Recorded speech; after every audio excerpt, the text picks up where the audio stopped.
Hi, everyone. My name is Brianna Manzelli, and I am the Assistant Administrator for Communications here at the FAA. Thank you so much for joining us for our Aviation Safety Town Hall on Zoom, as well as on FAA's YouTube and Facebook live streams. We apologize for last week's technical difficulties that prevented us from meeting with all of you, but today we're ready to go. Before we start, I would like to provide you with just a few housekeeping items. First off, we are not here to solicit consensus advice or recommendations from anyone, or to assign any task to the group. We are, however, really interested in taking your questions and having a great conversation. To do that, we will be posting a link to the Google form on the chat feature of the Zoom meeting, as well as on the live stream. Feel free to submit a question at any point during the meeting. After each panel, we will select some questions that you have submitted via the Google form and ask the moderator to discuss with his panel. Please note that due to some scheduling conflicts, we had to make a couple of changes to the participants for panel 1 as originally announced. Our FAA team is monitoring the live stream, so if you have any problems at any point, just let us know and we'll do the best we can to help you.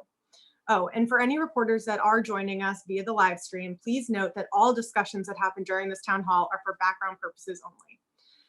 With that, let's get started. We are honored this afternoon to have the U.S. Department of Transportation Secretary Elaine L. Chao launch this event for us and set the stage for the discussions. Secretary Chao has been closely monitoring the impact of COVID-19 on the aviation industry, and we are grateful for her leadership during this difficult time.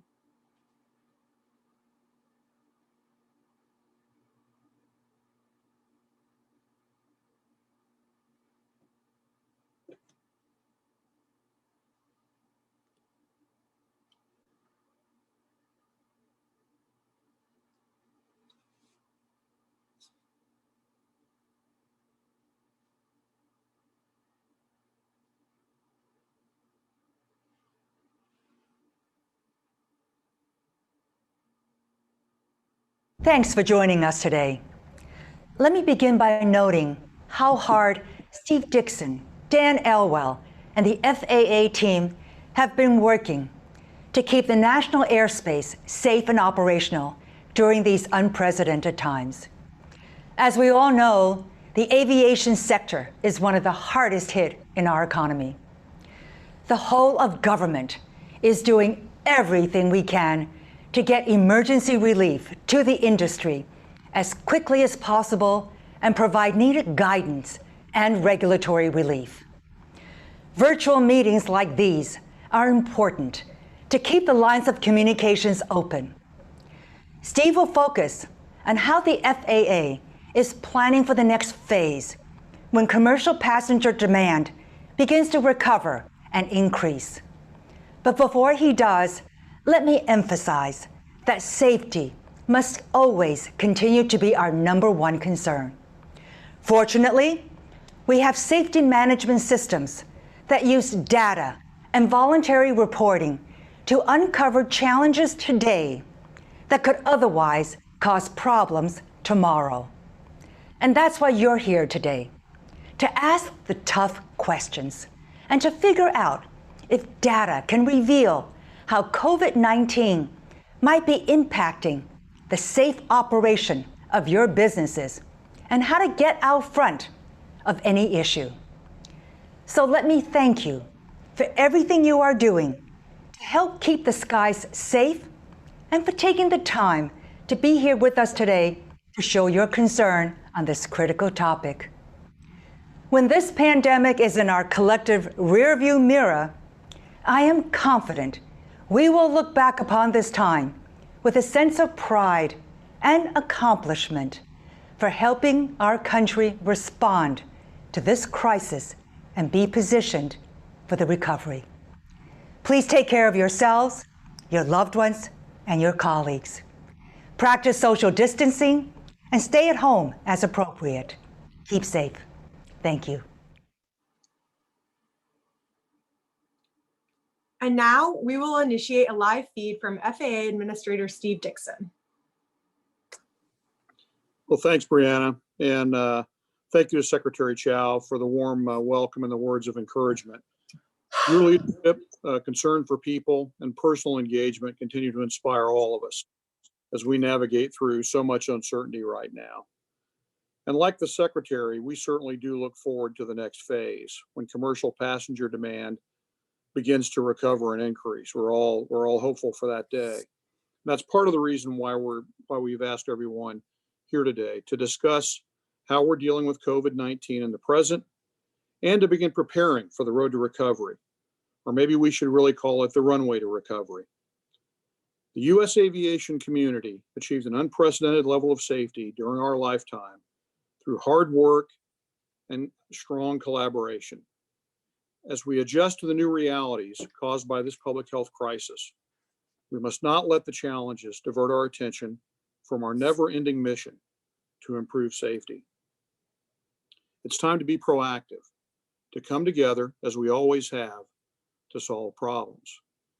Now, there's no question that we're in a period of dynamic change. In the blink of an eye, relatively speaking, we've gone from a seasonal peak of nearly 51,000 IFR flights on March 12th to a low of approximately 10,000 IFR flights, if you can believe that, on April 12th. Now, while these dates are not directly comparable because they were on different days of the week, they do highlight the precipitous drop in traffic that's temporarily steadied for now, nearly 70% below a 3-year seasonal baseline. Now, I look at these numbers every day, and the abrupt decline in operations is something that none of us could have imagined just a couple of months ago. Commercial flight volume has shifted from passenger service to cargo, with Anchorage actually outpacing Atlanta Hartsfield as America's busiest airport on April 25th. We're seeing a 96% drop in the number of passengers moving through TSA checkpoints. And A4A says about 40% of the airline fleet, about 3,000 airplanes have been parked. Before COVID-19, US airlines were moving about 1 billion passengers a year. And we as an industry had achieved a safety record that was and remains the envy of the world. Since 1997, we, the industry, working together with the FAA, have cut the risk of a fatal commercial accident in the US by 94%. And as you know, in the past 10 plus years, we've had 2 airline passenger fatalities in more than 100 million flights. And of course, those are too many, but it's an incredible record. We did it because the industry as a whole recognized the value of adopting safety management systems, or SMS, and promoting a just culture mindset that's allowed us to systematically collect information that we use to identify and mitigate safety risks before an incident occurs. By sharing our de-identified data through programs like Aviation Safety Information Analysis and Sharing, which we all know as a SIAS, we're taking safety to the next level and raising the bar for everyone. Now that, of course, was the safety landscape and environment that we were all operating in coming into the winter of 2020, when a new and unfamiliar set of stressors entered the picture. Now, the first COVID-19 related impacts to the US aviation system actually began with travel restrictions that impacted passengers who had traveled in or from China and were coming into the US via approximately 288 last points of departure around the world. By early February, we were funneling those passengers through 11 and eventually 13 US international airports. Now, the FAA's role at that stage was one of support and facilitation, working with other government agencies and international partners to prevent the spread of a communicable disease while ensuring US citizens and critical supplies could continue to move. We worked closely with the CDC and Department of Health and Human Services to develop crew health guidance and screening protocols to maximize protection of flight crews, the traveling public, and also while minimizing operational impacts to the aviation system. Now, we're currently on the 4th iteration of that SAFO guidance, which gives clarity for using face coverings for both pilots and flight attendants, updates aircraft cleaning guidelines, and provides crew member health monitoring best practices. We've also issued a variety of regulatory relief measures, including for expiration of medical certificates and training, for flight attendant duties, and for oxygen mask use. It's important to reiterate here that the FAA is focused on the safety of flight and is not a public health agency. But we provide input and work with other government agencies for guidance on public and occupational health issues. And when new guidance is issued, we make sure that it reaches the aviation industry as quickly as possible. Now, the FAA's own activities accelerated on the afternoon of March 17th. I remember it well, when we had to temporarily close the Chicago Midway Airport Tower for cleaning due to illnesses caused by COVID-19. Now, that was our first air traffic facility impact. But by the end of April, the virus had affected more than 40 more air traffic facilities. But thanks to the adjustments and creative mitigations we rapidly put in place after each of these events, we've been able to navigate our way through most of these disruptions with minimal impact to air traffic operations. Now, this clearly demonstrates the resilience, creativity, and dedication of our air traffic organization and our people, as well as our strong collaboration with and the leadership demonstrated by our labor partners, which we're very grateful for. These measures were built onto a foundation of very robust agency contingency plans and resiliency measures. But COVID-19 is something that we had not encountered before, so we had to adjust quickly to ensure that our people and our facilities were protected. Among other measures, we put staffing measures in place, created sterile backup areas where we could recover the operation within our air traffic facilities, and develop new cleaning protocols. These measures have enabled us to operate very effectively while protecting the health and the safety of our people. But we're all aware of the strains that this crisis has put on the airline industry. These developments are resulting in fundamental changes we do not yet fully understand. What we do know is that our industry and our workforces are under operational, financial, and personal stress, and that these stressors are taxing our safety systems. We all want to make sure that this cascading situation does not erode aviation safety.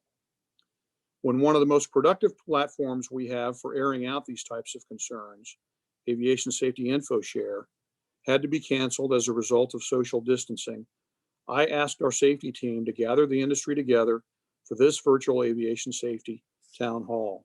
I'm quite sure this won't be the last one.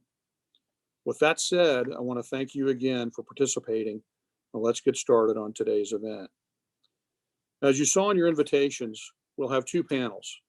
The first one on managing safety during a crisis, which I will moderate, and the second will be a panel on safety risk management before, during, and after COVID-19, and that'll be moderated by Rick Domingo, who is our Flight Standards Service Executive Director. You'll have an opportunity to ask questions after each panel.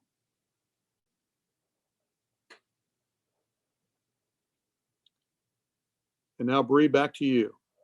Thanks, Steve. We will now enable the live feed for each of our panel 1 participants.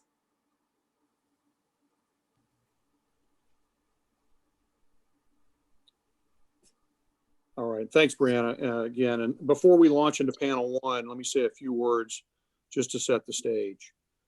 As I mentioned a minute ago, COVID-19 had an unprecedented impact on the industry, and we're all learning to do business in new ways while making sure safety remains our top priority. And that's where safety management systems really prove their work.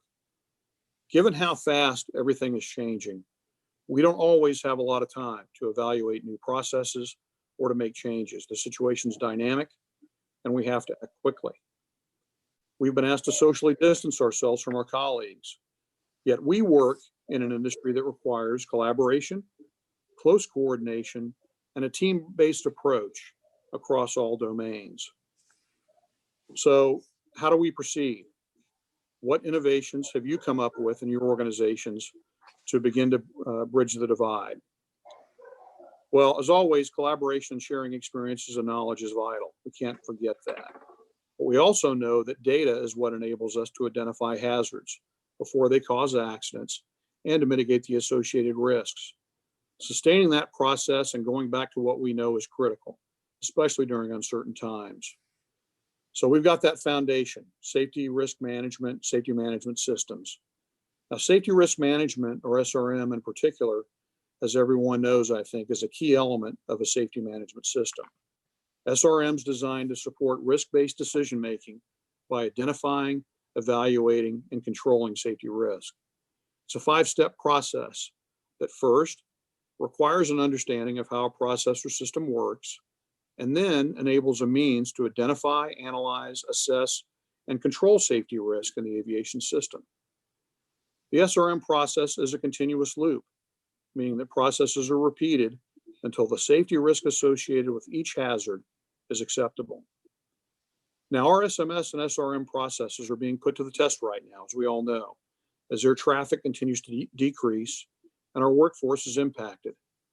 How will we meet the critical challenges of maintaining and, wherever possible, improving safety? And what does that mean? Well, it means working on the right things at the right time. In a time of limited resources, we want to make sure that we're paying attention to the most important safety trends. In the coming weeks and months, we need to maintain an open and transparent exchange of information between the FAA and industry so we can identify those trends. Again, it's about sharing our concerns, finding solutions and implementing them, and keeping an eye on what the data is telling us. Now, Secretary Chao and I called this meeting in large part to find out what challenges you're facing in your operations, provide you with the FAA's perspective on the situation and our actions, and share best practices with each other. Together, we'll address these challenges not only for the current environment, but also so we're better prepared to emerge from this crisis. Our system is resilient because of all of our efforts. It's on us to see this through, and believe me, we'll do it together. So let's get started with today's first panel of esteemed airline industry leaders. With us today, we have John Bendoraitis, Executive Vice President and Chief Operating Officer for Spirit Airlines. And John was not on the original program last week. So John, thank you for the flexibility in your schedule and for joining us today. Warren Christie, Senior Vice President, Safety, Security, and Fleet Operations, JetBlue. And Warren, again, thank you for joining us. Jim Graham, Senior Vice President, Corporate Safety, Security, and Compliance for Delta Airlines. Welcome, Jim, and thanks for joining us. Greg Hart, Executive Vice President, Chief Operations Officer for United Airlines. And last but not least, David Seymour, Senior Vice President, Operations for American Airlines. So we'll get to the questions, and then we'll take some questions from all the participants, as Brianna said earlier. David, I'm going to start with you. What are some of the unique challenges that you're facing in this particular environment that we've been talking about with the COVID-19? Well, Steve, appreciate the question, and a great question, and one that I know is on all of our minds as we've been going through this. You know, I think it's probably easier to ask what hasn't changed in the environment that we're in, and it's a whole host of things. But I'd have to say is as we go through, and I'll talk about a few of them and pass on to a colleague here, but you know, the key and as we've been managing through these is really you know, having those great partnerships. You talk about partnerships and collaboration with our not only within our team here, but also with our pilot, our mechanic, our flight attendant, our ground labor unions and their safety representatives, to really helping us identify, because things change so quickly, we really needed to retool the organization to be able to manage that. But things we're finding is you know, simple things like parking airplanes. We've never had to park planes like this in close proximity. And that also has impact to the maintenance programs that we have when we are slow flying aircraft, where the maintenance program for an aircraft that's flying for, you know, typically 10 to 12 hours a day is now flying, you know, maybe averaging 2 or 3 hours. We look at currency, big issue that we have with a lot of our international fleet grounded or are flying very low utilization, is how do we maintain proficiencies for our flight crews. Another area that we're looking in and finding that we're having to focus in on is lighter aircraft. You know, we're not used to load factors like this all the time, and the aircraft itself flies differently with much lighter weights and all that. So those are areas that we're looking at. But again, it's been a great partnership with everybody really coming together very frequently and raising you know, their suggestions, raising their observations so we can address them. Well, thanks, David. On the parked aircraft issue, that's something that I've been really focused on, you know, looking at where the carriers are parking airplanes. We've got right now, I think, 11 airports where we have airplanes parked on what had been active runways before. You know, places like O'Hare, Pittsburgh, you know, and there's obviously some that are going in longer term storage. But talk a little bit about some of the challenges and risks that you see with, you know, maintaining those airplanes. It's hard to, if they're packed in that tight, you really can't, it's hard to keep them exercised and run a program on them like you would with an airplane that's operating every day. Yeah, what we did in the parked aircraft, first as we're pulling the airline down and pulling it down, it seemed every time, every couple of days we're pulling more out. First issue that we had to deal with is actually removing congestion out of our hub airports, because that created challenges in itself with having too many aircraft there. And finding those locations like you talked about where we can actually use them. Tulsa's one that is a big one for us where we actually did take over one of the runways there to park. But it's gearing the workforce up there to make sure, we talk about social distancing here. We're doing, physical distancing of our aircraft to make sure that we can maneuver through. They're initially trying to fit as many as they can into a space, but recognizing we have to get vehicles, GSE equipment there, air stairs to the aircraft. Unfortunately, we've had some practice on how we park aircraft and manage parked aircraft with the MAX aircraft, but but this is a much larger scale, and so it's gearing, making sure we have the good programs in place to exercise, and then also making determination how long do we want some of them parked. If they're going to be down for extended period, we're going to go to a much more a different type program than those that'll be idled for let's say a month and then bring them back out. So but the team's been very good at trying to understand, working with our network team to understand what they need and how we best manage that. Okay, thanks, David. Warren, let me turn to you. Same question. What are some of the unique challenges you're facing, and do any of these create safety risks, and what steps are you taking to manage those risks? Yeah, absolutely. Thank you, Steve, and good afternoon, everyone. David touched on a lot of the risks that all of us are facing. Some specific or unique items to JetBlue. As a New York-based airline, I think we all know that New York was particularly hit hard with the virus.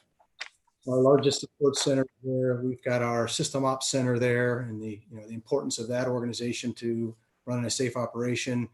And so we had to take steps very early on to ensure the safety of all of our crew members, the health and safety as well of our customers. So that's probably the unique piece, as the city of New York still isn't open and traveling. So trying to run an operation from the support center, where we've got crew members that are concerned about their health and safety, is a unique challenge, I think, that we've had to face. I know that's spread across all of our airlines.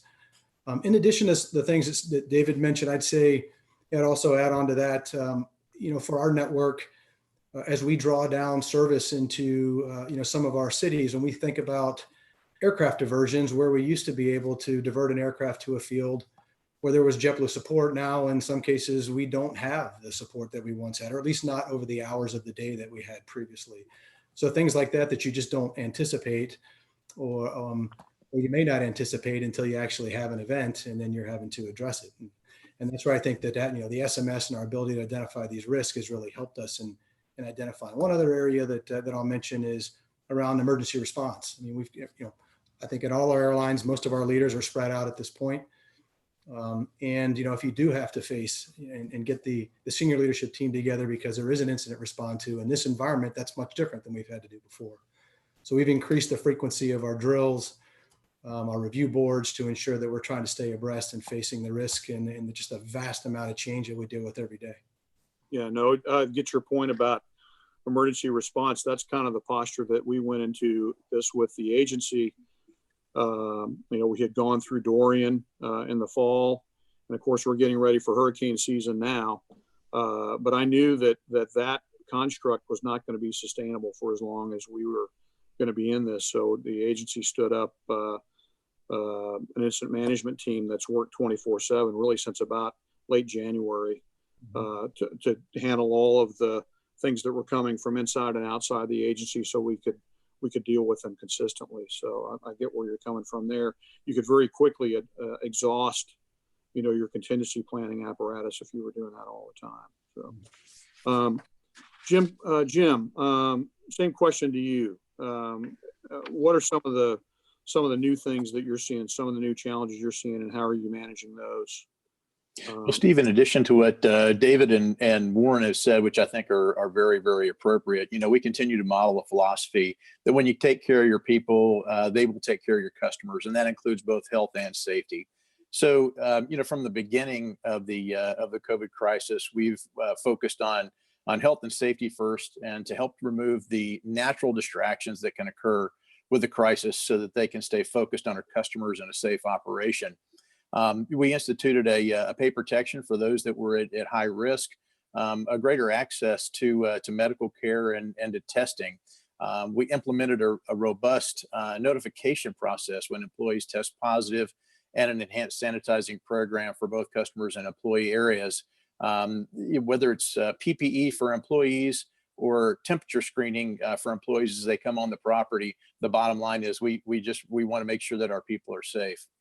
With respect to the operation, with this, it doesn't a lot of times jump out naturally when you think about slowing down being a threat or being a distraction. But with the national airspace system slowing down considerably, many of the normal operational triggers or cues are gone, and reinforcing the need to be alert and standardized to manage the changing complacency is really a key focus. So when we do recognize an issue, we empower our leaders and our employees to either slow down or stop the operation.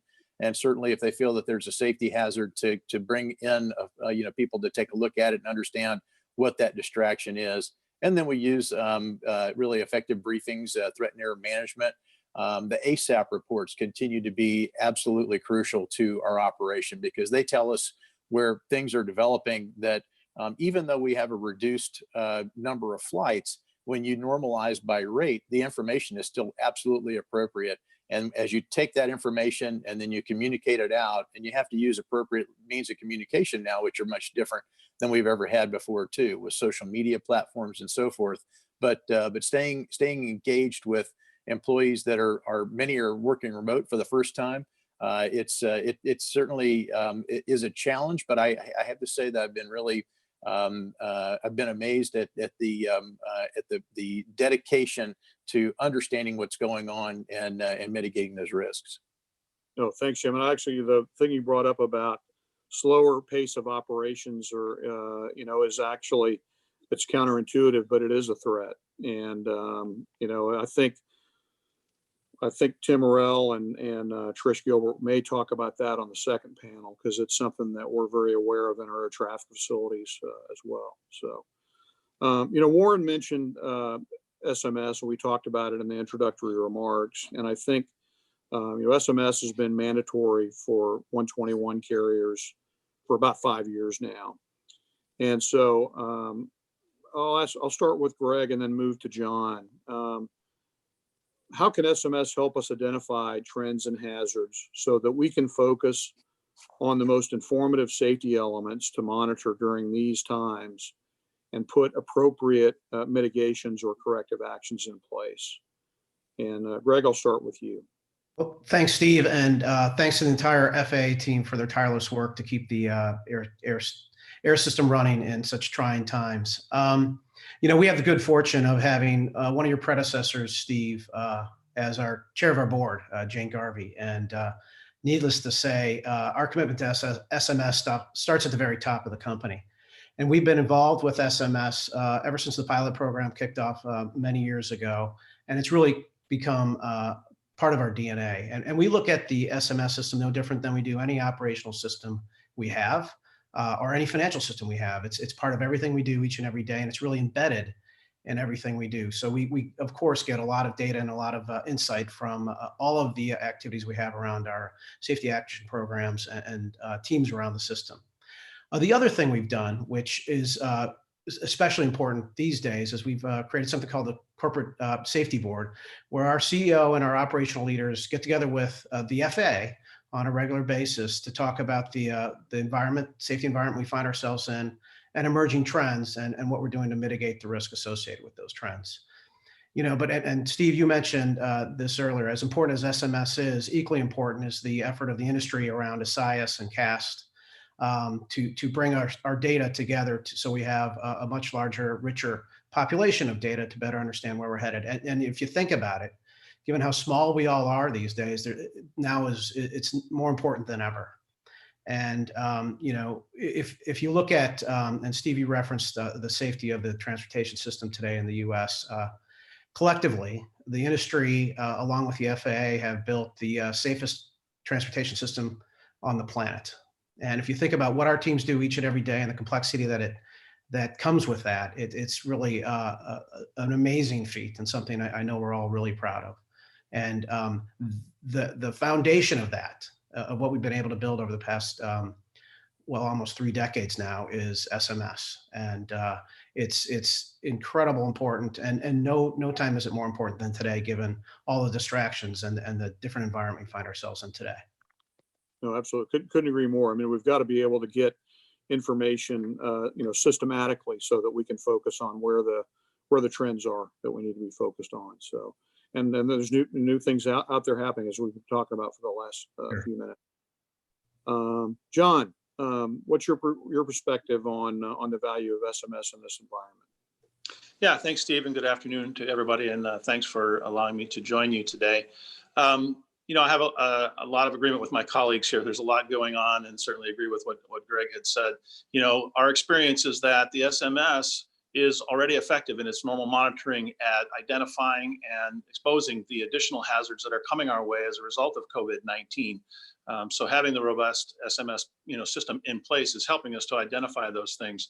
One of the things we've done at Spirit that we found to be a little bit helpful, because of the volume of information that's coming and the volume of changes that are coming, what seems almost daily, is we have set aside and set up an individual task force and response group, a dedicated group, if you will, to help us monitor what's happening in the operation and the information that's coming in through the door, whether that be guidance from the FAA or additional information and recommendations from the CDC.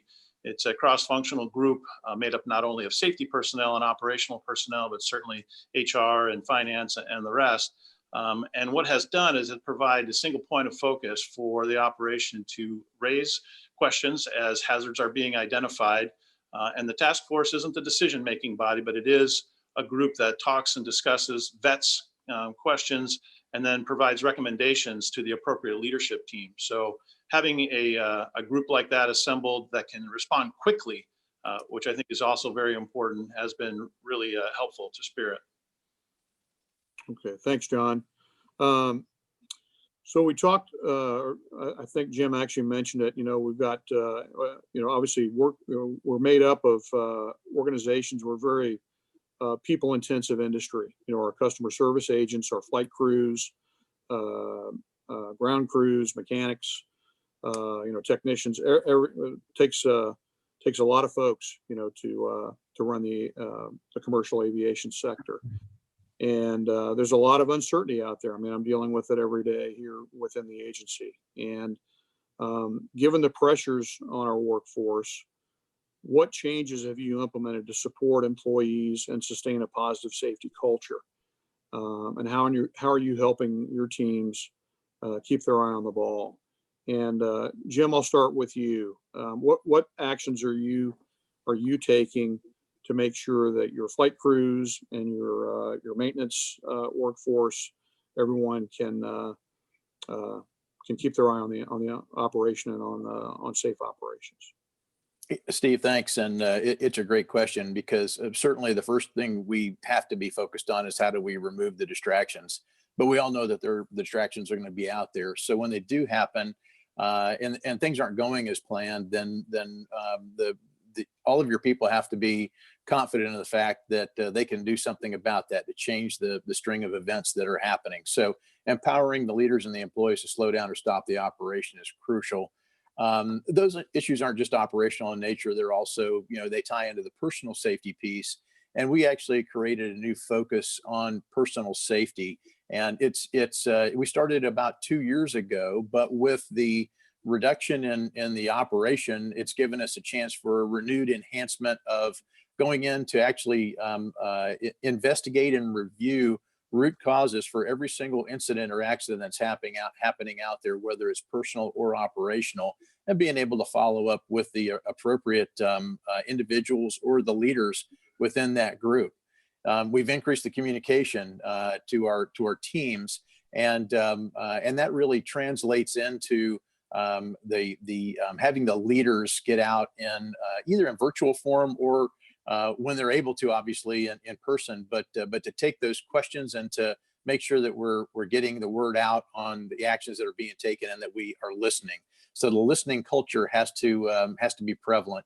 We're having very consistent meetings with our FAA, our local FAA, on a weekly basis, and we're reviewing enhanced metrics that that take a look at different things than just the standard set that we would typically look at in the operation, to include what's happening with overtime flying, what's happening with overtime shifts. Do we see aircraft MELs on the rise? How long is it taking us to get aircraft repaired? And we're watching those very closely for trends, and making sure that we communicate that with our people. And I think that we have to make sure that they understand that we're doing everything we can to keep not just our customers safe, but certainly our employees and the operation. So those are a few of the things. And I would say that the last part is that with the pull down in the operation, it's allowed us to actually step back and push forward some of those things innovation wise that that we might not have had time for 6 months ago, because the operation was running so fast. And so that's actually been a blessing, that we can put the time and effort on those things now, and make sure that they drive value throughout both the operation and the enterprise. All right, thanks, Jim. Warren, same question to you. The workforce pressures, we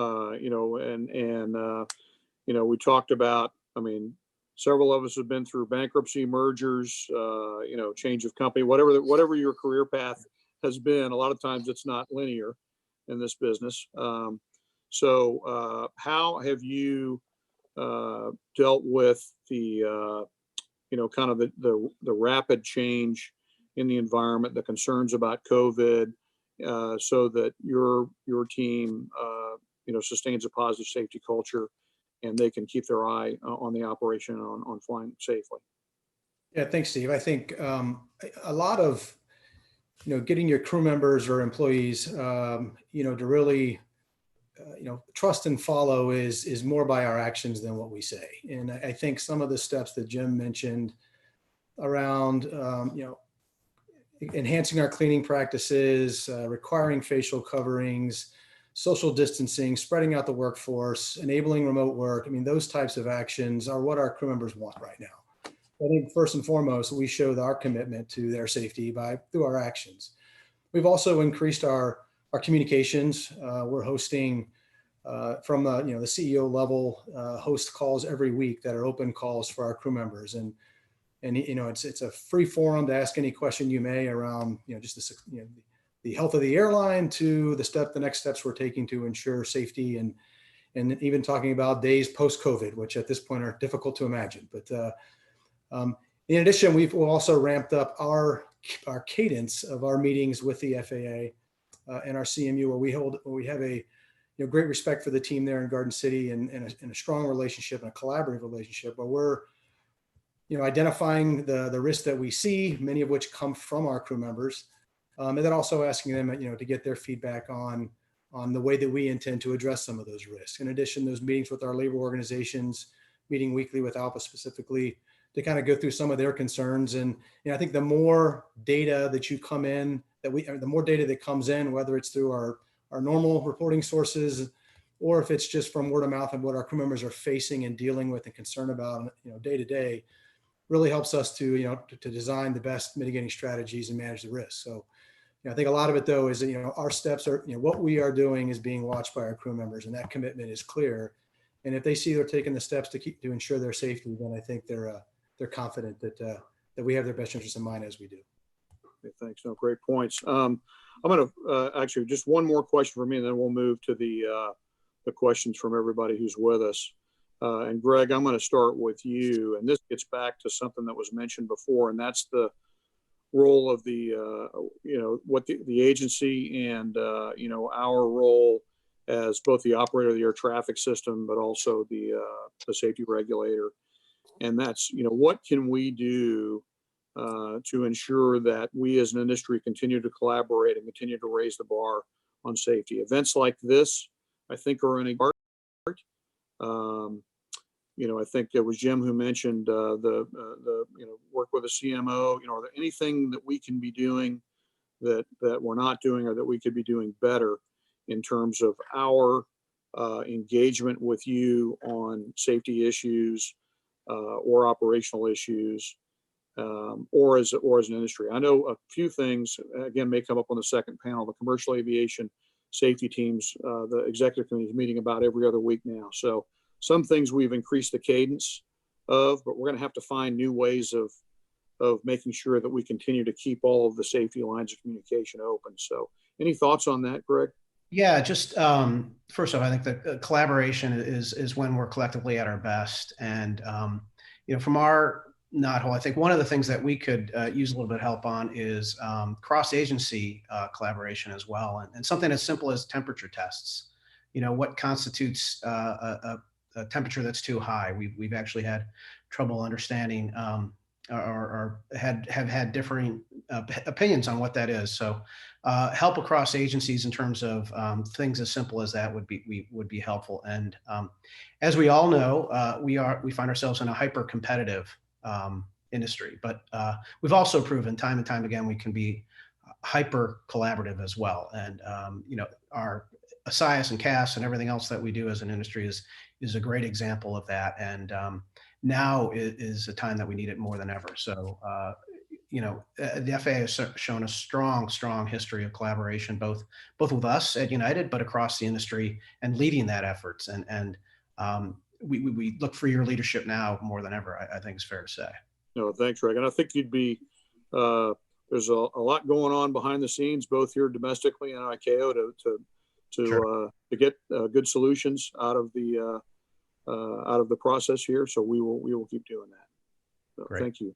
John, any thoughts on your part about what we should be doing and what we should be thinking about? I would say that, first of all, thanks for what you have been doing. I'd like to give a shout out to the ATO leadership, Terry Bishop and Mike Bristol, excuse me.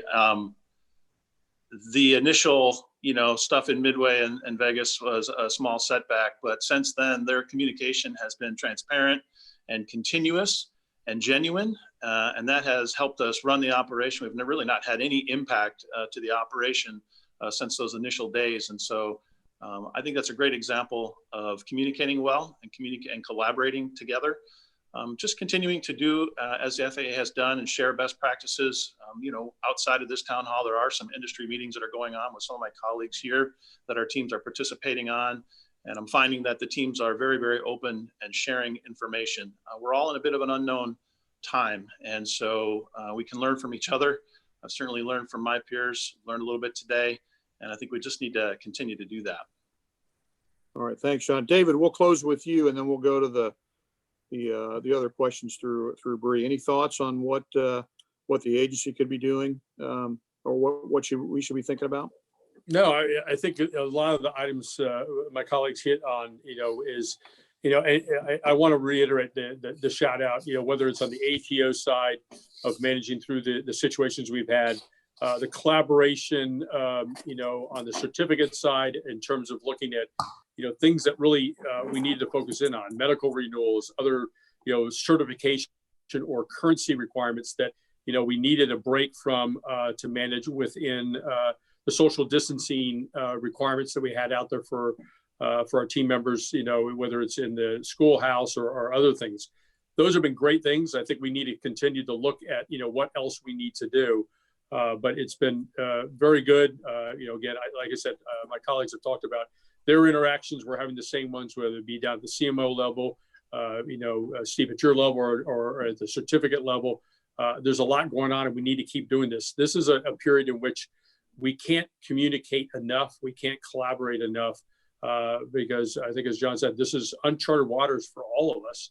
And we will all be better and stronger getting through it together. All right, thanks.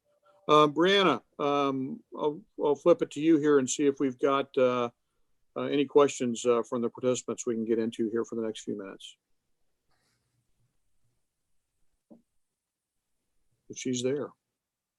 I am here. Thanks, Steve. That concludes our first panel. So we have received a couple of interesting questions from the public. The first question is from Wendy, and she is asking, with all of the emphasis on social distancing everywhere we go, what is the role of the FAA and airlines when it comes to making sure that I and my family can safely fly across the country? Steve, I think that this would be a great one for you to take a crack at first. Sure. Well, I think actually Greg started to get to this point a little bit earlier, as we don't compete on safety, and we're constantly learning from each other, and we've got to make sure that we limit those distractions so that that our air traffic controllers, our technicians within the agency are able to do their jobs in a safe and confident manner. Same thing with the airlines as well. So, I'll tell you what, Warren, why don't we, from the airline's perspective, what's your feeling about Wendy's question in terms of the safety of the public health, really, of the traveling public? Yeah, absolutely, Steve. And I think it's, at the forefront of our efforts is to ensure the safety of our customers, through the steps of, the enhanced cleaning and trying new technologies to clean the aircraft. It's amazing how technologies emerge in situations like this. So whether it's UV or ionizers or electrostatic spraying, all of these new technologies, some not so new, but all of those being studied to see what we can do to provide a very safe environment in the airplane. We've talked a lot about the quality of the air in the aircraft and the HEPA filters. I know most of my colleagues on the call, our fleets are all 100% utilizing HEPA filters, which cleans the air to the same grade as we see in hospitals and emergency rooms, and it refreshes the air in every 3 minutes. So I think those types of investments, cleaning the aircraft, we required our customers to wear a mask starting last week.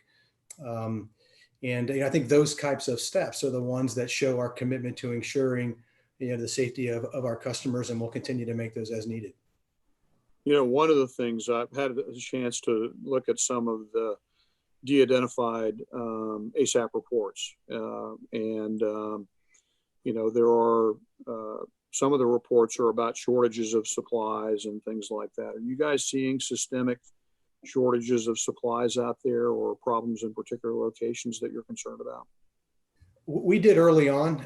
It's been a bit of a wave. So in the beginning, we were able to get all the the cleaning solutions, masks were more readily available, and then we went through a real trough where most of that was being, rightfully so, diverted to healthcare professionals.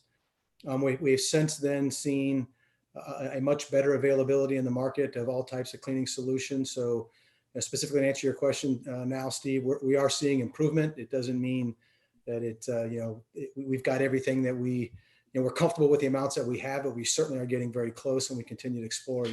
It's amazing. There are new companies each day getting into this business, providing this type of equipment. So we are seeing the effects of capitalism. Okay. All right. Thank you. Bree, another question? Good follow-up to that question is, will there be a long-term plan for remapping seating to allow for 6-foot social distancing on flights? It seems like keeping the middle seat open, 1, doesn't achieve the goal, 2, isn't being executed 100% of the time, and will it affect weight imbalance on flights? Okay, thanks, Bree. Greg, I'll give you that one about seating protocols, sort of where we are now and where you think things are going. Sure.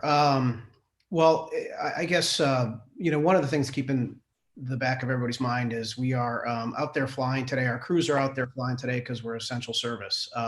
We are also a business, and we've got, unfortunately, a history of not being a business that produces returns like we should. And taking a third of our inventory out of the off the airplane forever isn't a business model that will work. And what we need to do is approach safety on the airplane no different than we do any safety issue or security issue we have in the industry there. And as Warren talked to, it's a layered approach. It's not just one thing that solves the issue. It's the many things that we're doing to make sure that environment on the airplane is safe, whether it's the filtration systems we all have on our aircraft that make it a hospital-like environment. They're all the deep cleaning and the changes to our cleaning processes we've done, the electrostatic cleaning that we all have started or will start here, I'm sure, very shortly, or the face coverings. And at the end of the day, it's all of those things that make the environment as safe as it can be. And I think we've got a long history as an industry proving that we can provide a safe environment, and that includes on board the aircraft, given the host of things we're able to do. Yeah, I think the layered approach is a good way to look at it. Very similar to security, airport security. I'm actually using that with the agency and as part of our recovery roadmap. You know, there's a number of measures that we will take with our people, and over time there will be more tools in the toolbox, you know, that are available to us, and so we look forward to the availability of that. John, any thoughts on that from your perspective about seating? Any comments? No, I think Greg's right on the money. Certainly, I would agree with what he had to say. And I do agree that, too, it's a layered approach. And Warren was touching on many of those different layers and different actions that everybody's taking. And, you know, in terms of technology, I tend to think of this in terms of the entire customer journey, from the time that they leave their home, you know, the transportation that they're taking to get to the airport, when they walk through the front door, what's happening at the check-in counter, what's happening through the TSA, and all the way to onboard the aircraft. And so, yes, Spirit, too, like the rest of my colleagues here, all of the things that you would expect, required masks and deep cleaning and disinfecting, and, you know, in close attention to those high touch items, but also trying to leverage as much as we can technology for the future, things that are touchless.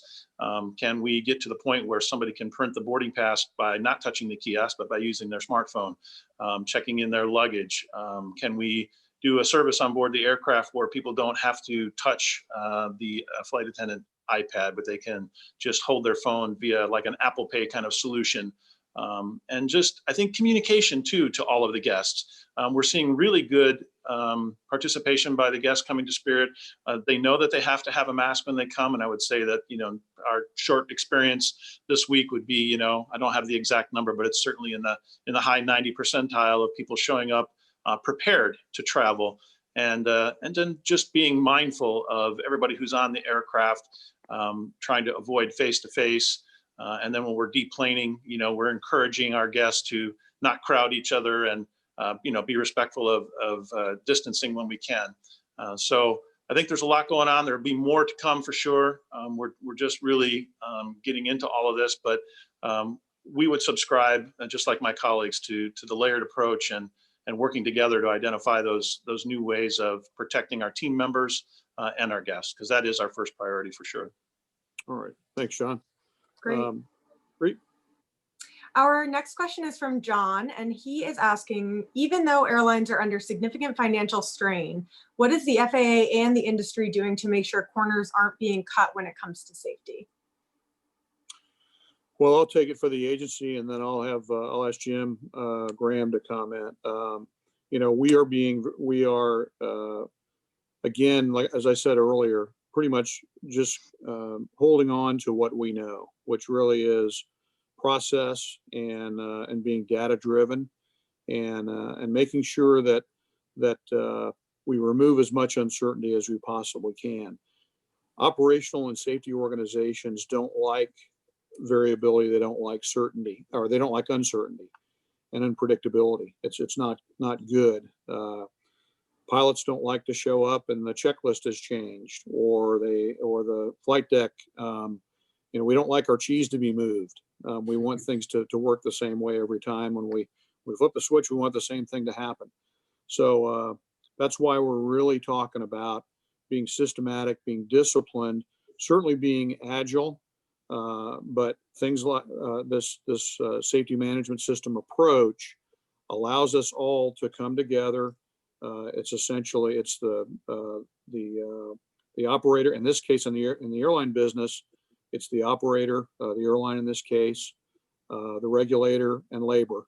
Well, everybody gets around the table, looks at the data, and figures out what's important, so that the organization knows what to focus on. And we're going to continue to do that. And Jim, any comments from your perspective? Thanks, Steve. Absolutely. I think, being open and transparent with the agency is critical, and that's part of that consistent meeting cadence that I think every one of us on the panel today has set up, and I think it's so crucial. It's making sure that the FAA has access to all those metrics that we're reviewing, and that they understand why we think those are important, and then we take the opportunity to close our mouth and listen and understand what's important to the agency and why those things are important, so that we come to a mutual agreement, and what we're watching is relevant throughout. I don't think that the SMS system has ever been more important than it is right now, and all of our operations have changed. At Delta, we're carrying more cargo than we ever have in passenger cabins, and to places that we typically have not moved much cargo. We're flying charter flights to repatriate and move people to different places that puts charter in a special focus for us. So having the FAA, side by side as we go through all those safety risk assessments, I think we've done over 60 in the past 45 days, and I don't think that we're unique. I think that as we work through that, we come to the right answer, and being open and transparent with the FAA is the key. And I am very heartened by the engagement of the CMO and the principal operations inspector and the individual fleet APIs to stay engaged, certainly as our fleet moves up and down, and we're hoping that we'll be that closely aligned as we go forward. We don't see any change in that. So I just a big shout out to the agency for their engagement and for standing side by side with us. Thanks, Jim. I think we have time for one or two more questions. David, I know you mentioned during the panel earlier, and I think this question follows on to what you mentioned really well. What are some of the risk areas when data is diminished with planes being parked and with crews and pilots not flying as much? Well, a good question. I mean, and we've had a lot of these discussions, and I'll reiterate what a lot of our colleagues on the panel have been talking about is really relying on our SMS program and finding new opportunities. And while we have a lot of collaboration right now with the FAA, I really have to say within our labor unions and their safety teams coming together and really having a lot more frequent discussions. And we've talked about that is information comes available. It might not be a traditional path of information coming to you, but it's another path that we can't not listen to and gather as much as we can. And so we're seeing a lot of those things coming together in terms of, getting that data together, sitting down, having, whether it's, if you can in a face-to-face or over teleconference like this, having those frequent discussions and not let anything go untouched, unaddressed. And we've seen a lot of opportunity that way, where, right now we're relying a little bit on gut instinct, and a lot of those guts are panning out. We've even had to modify our metrics, because some metrics we looked at as just an aggregate number, and with the reduced operations, we're not seeing as much. So we're having to, convert some of those over to rate to look at. But, the key here is I think everybody has gotten SMS so ingrained into their processes and have established good systems. And as several of my colleagues talked about, we've had to stand up other groups because the speed of change came so quickly. But we adapted to that as organizations collaborated across all three of we'll call the pillars, the company, our frontline workforce and their labor unions, and the FAA, and looking at this data and coming to solutions and making sure that we're addressing that risk. Great. And we have one more question from Darren. From an in-flight passenger and crew safety perspective, is there any definitive data regarding the ability of aircraft cabin air circulation systems to prevent the airborne spread of COVID-19 or other viruses? Well, Warren, actually, you spoke to that a little bit earlier. So I know I've seen some of the technical data, and actually we have requested some funding on the Hill to do some more scientific research. But I know the manufacturers have data on how the airflow in the cabin goes from ceiling to floor, and it's actually circulated more frequently than most public buildings. So do you want to elaborate on that a little bit? Yeah, sure. I mean, I think the numbers that are being used are 99.97% efficiency on these HEPA filters, and in fact, we're talking about the use of data. We're using some of the data from our confirmed cases of COVID, whether they were crew members or reports we received from the CDC. We're trying to use that data to meet with the manufacturer of the filters, Paul Aerospace, and try to validate that they are these as efficient as they are saying they are. So I think there's ways to use the data that we're collecting to work with the suppliers of these systems, and there will be more, I'm certain, to validate and ensure that we continue to try to ensure that we're extracting these virus and molecules and bacteria from the air to provide a safer traveling experience. Great, thank you. Great. Unfortunately, that is all we have time for today. A big thanks to our participants for the excellent questions, and kudos to all the panelists for great answers. Next, we will be enabling the live feed for our panel 2 moderator, Rick Domingo, Executive Director of the FAA's Flight Standards Service, and his panel.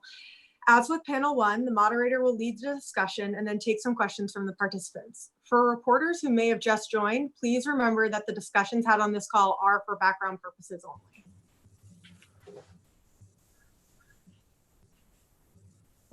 Okay, thank you, Brianna.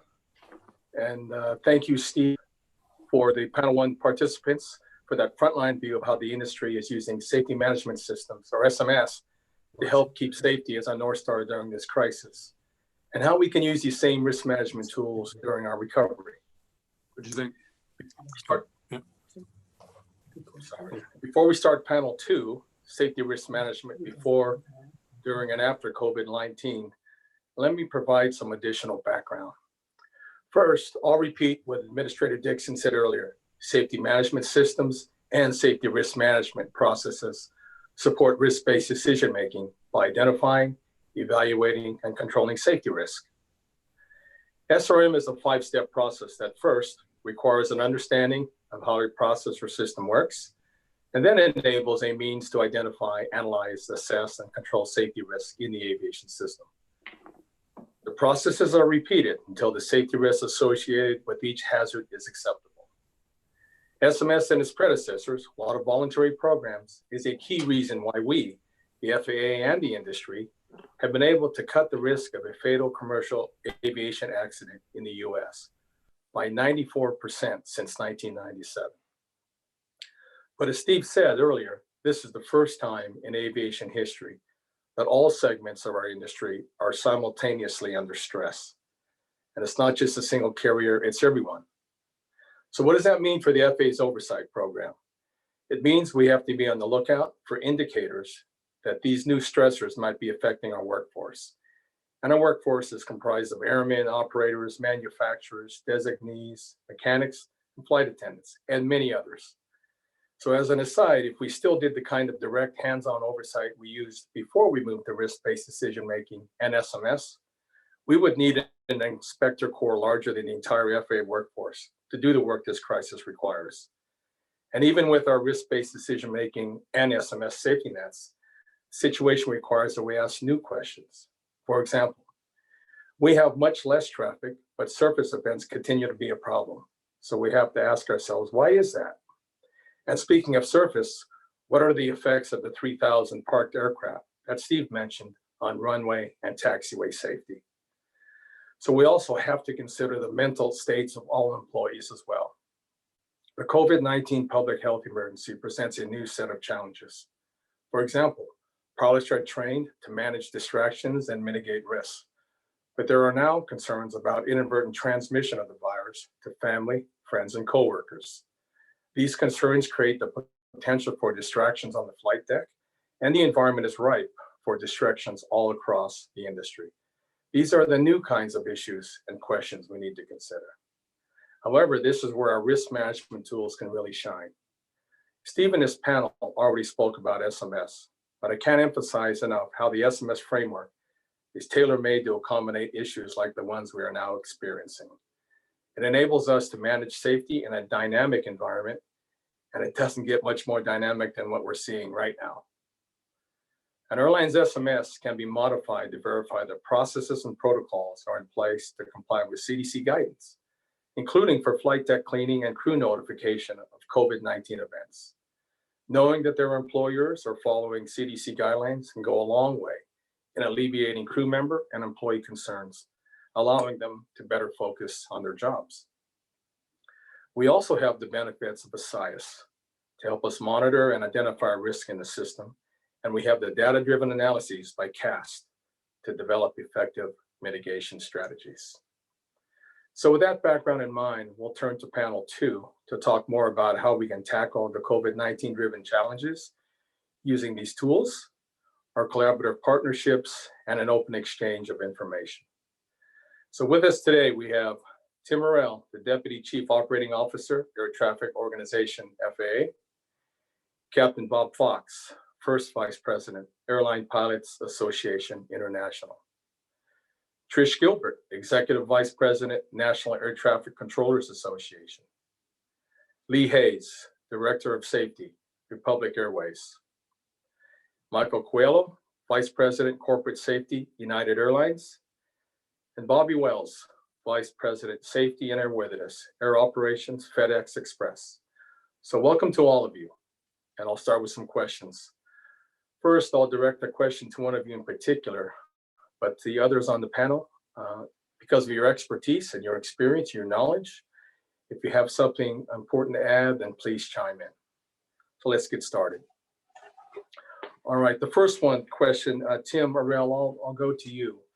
So from your perspective, what are some of the challenges of the reduced operations, AKA the pull down or the drawdown that we've experienced thus far? Thank you, Rick. I think the first panel mentioned it a couple of times, and it's certainly a challenge for us, and that is during periods of reduced operations, trying to guard against complacency or a loss of proficiency is a challenge. Certainly, current levels of traffic are easily within our ability to manage and keep the same level of safety. However, trying to remain hyper-vigilant throughout an entire day with several periods of little or no activity can be a real challenge for our folks. Now, that being said, our teams are guarding against that. They are focused on safety and the operation throughout the day. One of the things that we found that has worked is highlighting critical flights or the importance of the few flights that are operating into some of our outlying airports because of the importance of relocating people and supplies where they need to be during this national emergency.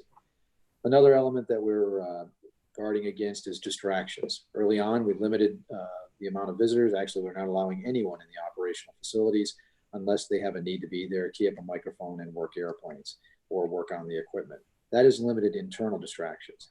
But at the end of the day, I think it was mentioned also, we need to remember these are our employees. We're worried about their safety. They're worried about their own health and safety and that of their families, in addition to those they're taking care of in the national airspace system. So we need to recognize and understand the human elements that they're experiencing in this crisis and be there to support them. And again, that's something we're working with them on. The only other thing I'll point to, you mentioned surface events. Through the SMS process, we had identified early on with our bargaining unit representatives, leaders from industry and others, utilizing our safety risk management system, which as the administrator pointed out is a continuous process. We identified that we have a concern or we have an elevated risk around surface events. And while in general, the number of safety events that we're experiencing in the national airspace system are down in a corresponding number with the reduction in traffic, around 60%, surface events are only down about half as much. And that is either due to the attention or the mistakes made by a pilot, a controller, a vehicle operator. It could be a variable of all of that. So we know that's where we need to pay attention and provide that extra level of service, even in reduced operations. And we're sharing that information across our entire system. And again, focusing the energy around remaining vigilant during those few operations. But that's a safety data point that was brought forward by our SMS. And we're utilizing it and briefing our folks this week, as a matter of fact. Thanks, Tim. You know, you bring up a lot of good points, some mitigations in there, and I know internally within the FAA, coordinating with airports and ABS to coordinate all these activities and the knowledge out there, not just the FAA but also the industry on the issue of parked aircraft as well. Thanks for that. Let me shift over to Trish with NACA. Trish, how about from your perspective? Or I'm sorry, Patricia. How about from your perspective? What are some of the challenges that your organization has faced from the reduced operations? Thanks, Rick. And Trish is fine. No problem with that at all. You know, they're not much different than Tim mentioned. They're exactly the same. NACA is a very professional organization representing aviation professionals across the national airspace system, also 100 of the federal contract towers.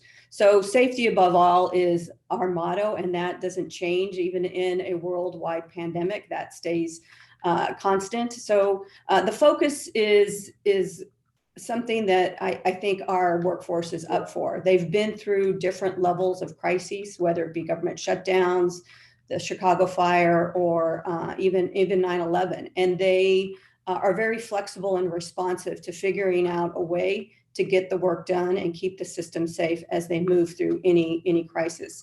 This one, however, a bit different. The level of concern for their own well-being and that of their families certainly is of the utmost concern to us, as well as it is to their employer, the FAA. And I think some of the early indicators of the responsiveness of their employer on getting good protocols in place when we have an identified positive in a facility, quickly shifting to changing the janitorial and the levels of cleaning that got done, dealing with isolated crew schedules, getting high-risk individuals out of the operation, the non-essentials out of the operation, all showed the workforce that their employer cares about their safety and enables them to better focus on keeping the airspace safe and moving, as is very important for the country. Thanks, Trish. And I think an important takeaway from that is good communication between your organization and your membership with management to share and let us know what things are going on out there, you know, that basically your employees have concerns with, and our ability to get on top of those things and rectify that. So thanks for that. All right, let me continue. How about Lee Hayes from Republic? Lee, how about you? What some of the challenges has your organization seen during this pull down? Sure. Well, you know, as it was mentioned on panel one, we're a data-rich industry, and we have our voluntary safety programs that bring in a ton of information that we're able to analyze and use to improve safety through our SMS process and through our voluntary safety programs. So as we wound down the operation, we've seen those numbers reduce. While the rate is relatively the same, the amount of information that comes in, unfortunately, is not as high. But we still are able to work through our ASAP process and our vocal process to get that information out there. Okay, great. Let me ask you something on the ASAP process there, Lee. So, you know, you heard earlier on the first panel about the ASAP program still being alive and well, you know, even in this virtual environment when you have the FAA as one of the members on the event review committees. I know for my organization, we've been focusing on that area to keep that, you know, keep that alive and well. And, you know, and I think I heard on one of the early panels, while the volume of operations is down, the reports are still coming in, and they should, right? Because, you know, this is the time where we should be communicating with each other at all sectors. If it's not just within your organization and the FAA with your local office, it's about the FAA and industry as well as a whole. So from that perspective, do you see the same, even on the regional side? Your ASAP reports are still at a level normalized, that you're still getting a lot of reports? We are. We see the normalized level, and the FAA participation, as well as the union and the company on the ERC, is critical to those corrective actions and making it safer in the industry moving forward. Okay, thank you. All right, let me move to Bobby Wells with FedEx Express. Let me ask you the same question there. So what are some of the challenges at your operation, which may be a little different than what some of these others are seeing, but what do you have to say about that, challenges in the pull down mode? Thanks, Rick, and thanks for this opportunity. It's a great forum to have discussions and a great opportunity for us to learn and share what's going on in the industry and what's helping us be successful. At FedEx, we've had some reduction in demand because of the closing of businesses around the world. For any carrier who's flying internationally, the big challenges presented themselves around the changing regulations that came from various governments or rules that they implemented, and even sometimes cities and provinces would have unique procedures in place. So that impacted certainly our ability to be able to respond. In other areas of our business, we have all heard how cargo has increased significantly because of the need to move safety equipment and supplies out of the areas where they were being effectively manufactured. So for us, what we saw was both a fluctuation and a reduction in some areas, so a tightening and a vigilance that has to happen around tightening of operations, but an increase in operations, that up-tempo environment that we equate to our peak season typically happens in the US in December, has really become very pervasive in some markets. And interestingly, what we have found is that up-tempo environment increases employees' vigilance. So while you might think that it presents a challenge, and certainly it does, around safety, it allows our employees to really focus on the things they can control and manage. And that's what we communicate to our employees at FedEx. We tell our employees they're empowered to address safety issues. And we talk about it very regularly by telling employees, don't walk by a mistake, because if you walk by a mistake, you endorse it, even if you didn't create it yourself. So continuing that focus ensures that we keep the main thing, the main thing. And that is always going to be first and foremost, like it is for any airline, the safety of our employees before anything. I like that, Trish, I like that, Bobby, keeping the main thing, the main thing. Okay. All right, let me move to the next question. So thank you for that, Bobby. I appreciate that. Let me move to my next question here. And I'm going to start on the industry side again as well. And you've heard us talk, or even the first panel talked about at least the first phase, which was the pull down or the drawdown of operations. We've kind of discussed the three phases: the pull down, the steady state, and then recovery and the ramp up. And we've heard also on the first panel the issue around parking aircraft and those aircraft that are parked on runways, taxiways, or wherever space is available. So I'm going to start with Michael from United.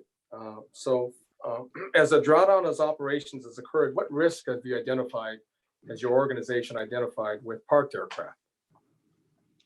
Well, thanks, Rick, and thanks for the opportunity to speak today. So United has a significant amount of aircraft that we're putting in both short-term storage and long-term preservation status. So we need the flexibility to bring those aircraft back to full operating status quickly and efficiently.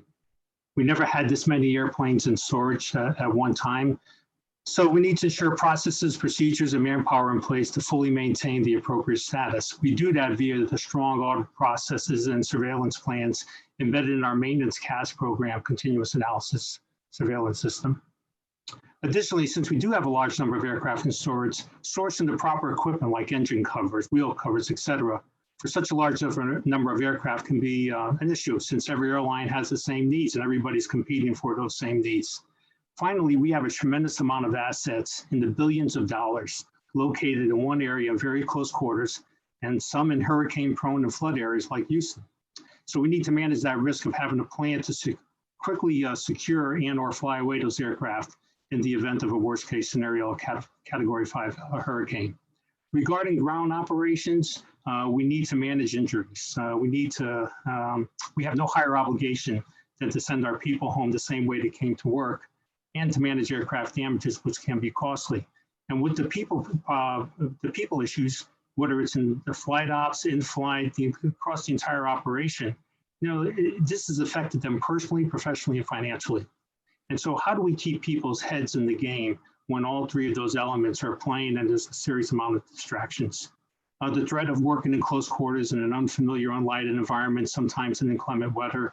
Transportation to and from those parked aircraft across active taxiways and runways are just some of the issues. Would like to hear my colleagues from ATC opine on that. And then finally, there's a latent effect on safety.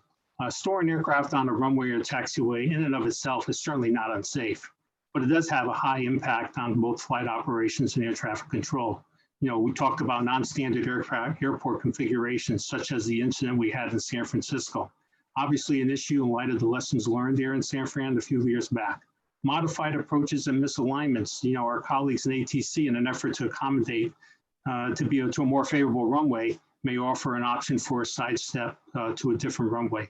That in and of itself increases the workload, high rates of descents, and things that we see when we're not set up on final. So those are a couple of the issues that we see at United Airlines. Thank you, Michael. That's a lot of information.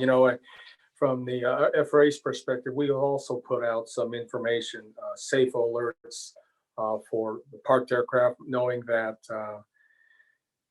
there's airports out there that have a lot more aircraft. At least initially, some of them have been moved off-site to more structured parking areas.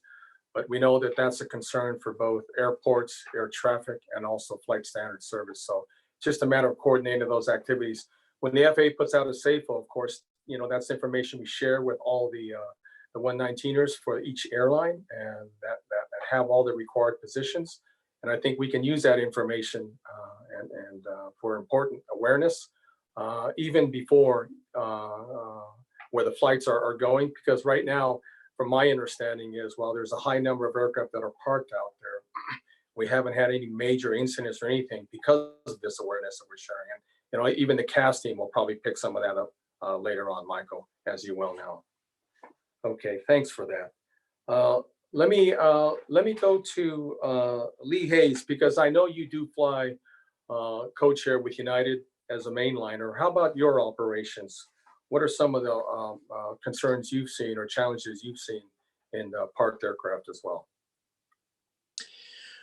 Well, we looked at strategically placing the parked aircraft in locations where we had technicians available for servicing the airplanes, separating them in a safe manner, making sure that we worked with the local airport authority to have that spacing, the fire marshals, and also spreading them out a little bit, making sure that, if there's a hailstorm, tornado, other significant weather, that it's not impacting a large number of them, that we have those spread out through different locations. Okay, all right, very good.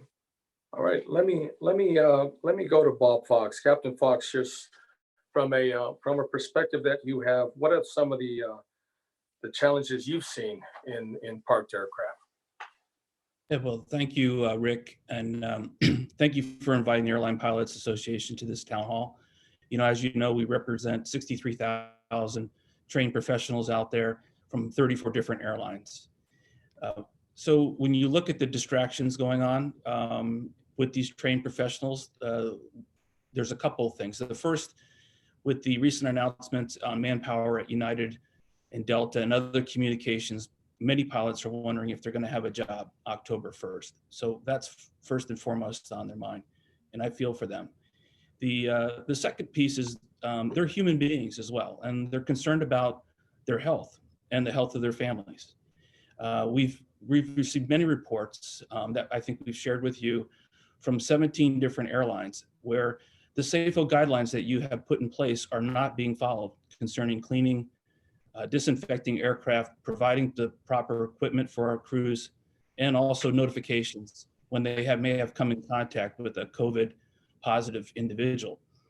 And Administrator Dickson's comments resonated with me, is that this industry, uncertainty is not good in this industry, is basically what he said. And the reason that we've been advocating for a mandate of those CDC guidelines is to give Michael certainty that the 7 to 8 airlines that are conducting United Express flying, that the CDC guidelines are being followed on those properties, because he really doesn't have any oversight of those 6 to 8 airlines. And so we're passionate about that. We think that we can mitigate this risk by, having the FAA institute a mandate, allowing the local regulators to have enforcement action when they're not in compliance. And I think that risk can be mitigated. It will take the pressure off the pilots when they're sitting there flying, being concerned about their health. If they know their cockpits are cleaned, they have the right equipment to do the job. And then they can restore that public confidence to the traveling public, which is where we need to go. We need to convince the traveling public that it's safe and healthy to get on our aircraft to bring this business back. So thank you for having us here, Rick. And thank you, Captain Fox. And I appreciate those comments. It sounds a lot like we share the interests. The interest is healthy, the health and safety of employees all around aviation. And I think right now with the information that you shared and also what we've been getting from the rest of industry is giving us the information we need to continue to adapt the CDC guidelines, because it's been changing. We've had 4 iterations of that SAFO guidance, and it's changing on the fly for us right now as they discover new recommendations.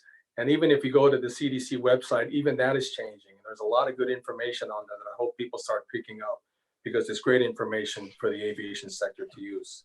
And I just want to make one final note. I've heard it on the previous panel. We're here to collaboratively work with the industry partners, and even the government accounting agency stated that the Department of Transportation and the FAA has this relationship with the stakeholders that we can collectively get together and solve these issues like you're talking about, Rick.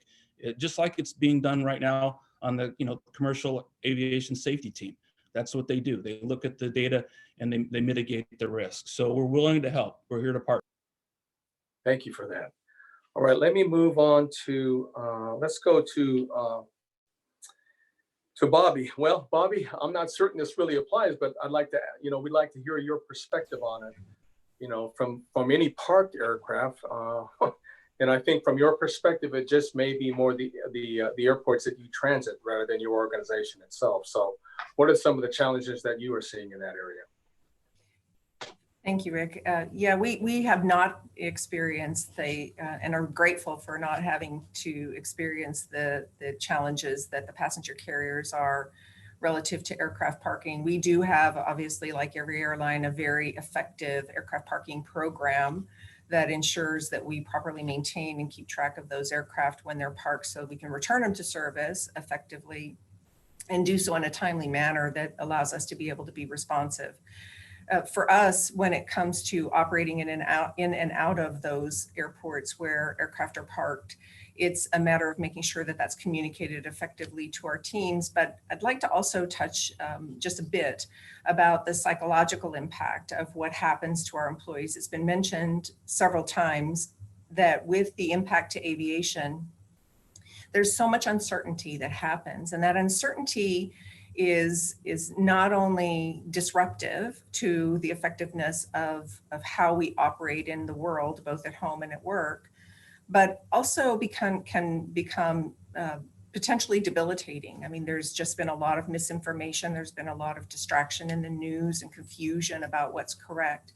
So that communication I mentioned that we have with our employees, communication was mentioned on the previous panel, a two-way street.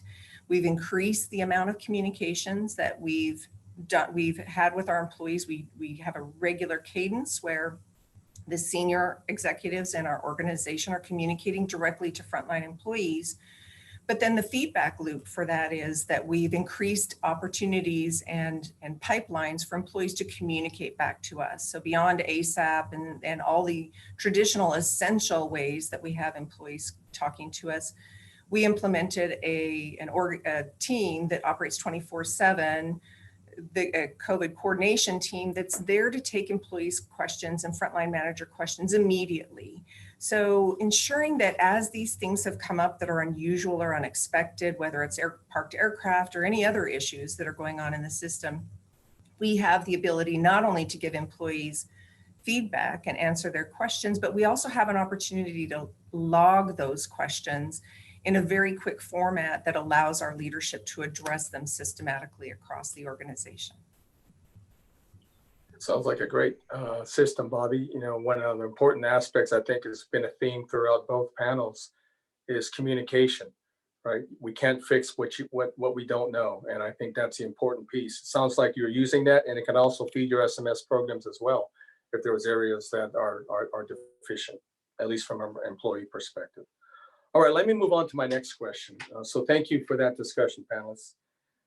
It was excellent. So Tim, I'm gonna start with you from the Air Traffic Organization. So what challenges are you seeing in the area of cleaning and sanitation of the workplace and environment because of the issues that air traffic has had during this time? Thanks, Rick. It's a good question. As many folks probably know, our controllers and technicians work in some confined spaces. They utilize common equipment, and it certainly is counterintuitive to a lot of the things that we know are concerns around the challenges that COVID-19 presents.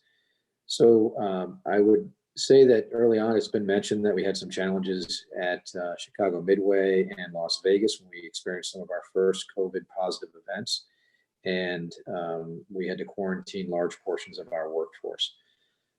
Collaborating with our union representatives and industry, we've gotten very good at responding to and meeting the needs first and foremost for our employees. We've gone to, as Trish mentioned, we've gone to separating our crews. We've gone to a different scheduling posture.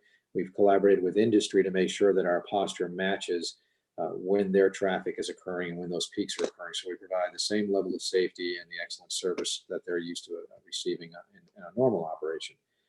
But cleaning itself has been revisited. We've learned as we've gone along. We've put the necessary contracts in place. And when we do have an unfortunate COVID event, the spread or the impact on our overall operation is reduced tremendously. We are able to isolate that individual or the crew. We have cleaning done in a timely fashion, and the next crew is back up and running before peak traffic resumes. That being said, I'd be remiss if I didn't say that, again, we had to coordinate, communicate, collaborate across every element possible to make sure that folks understood what we were doing to protect our employees and make sure that they were then able to provide safety services. So it really has been a collective team effort. And we've learned as we've gone along. And unfortunately, in some ways, we've gotten very good at it. And there are little to no disruptions in air traffic as we've experienced these events.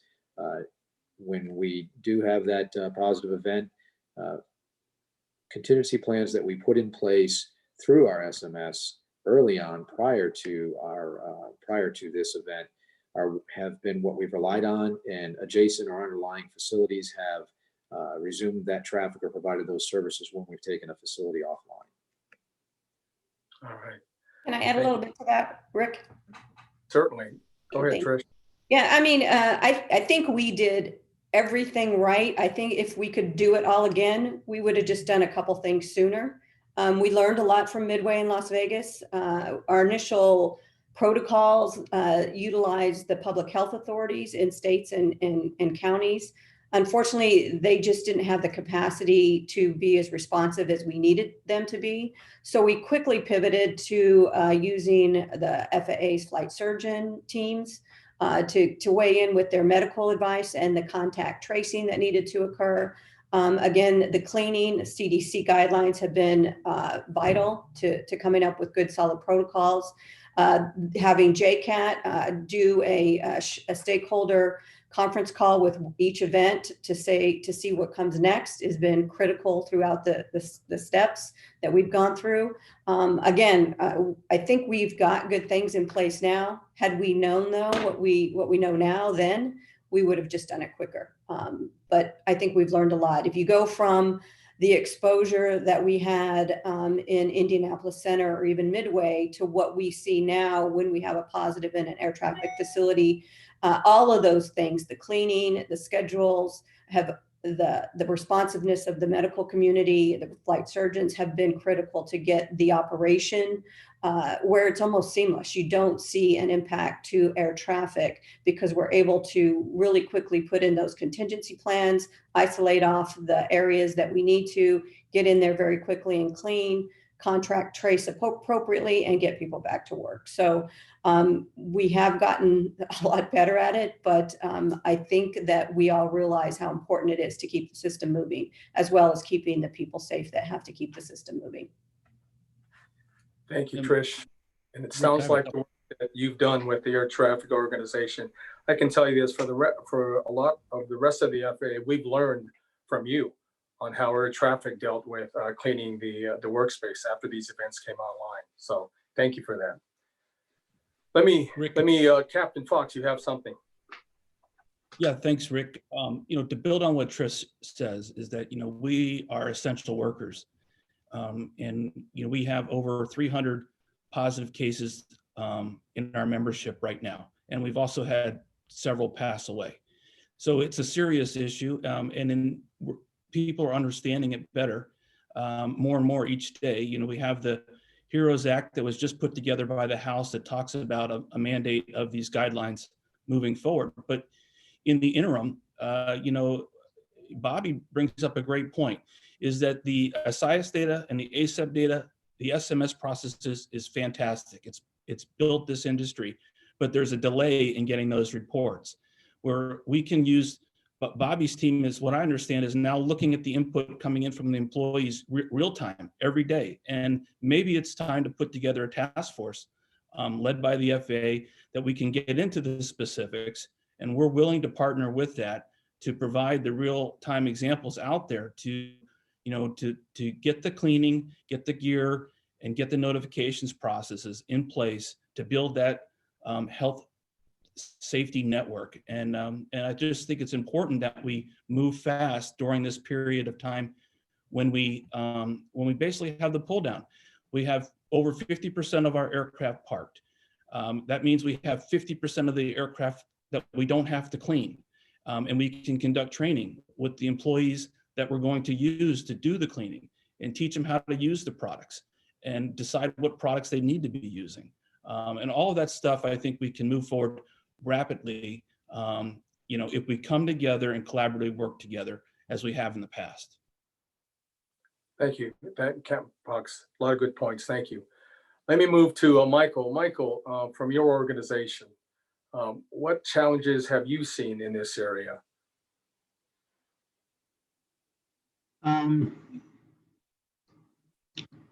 I think that the biggest thing is that it's moving so fast and products are coming online quicker than ever.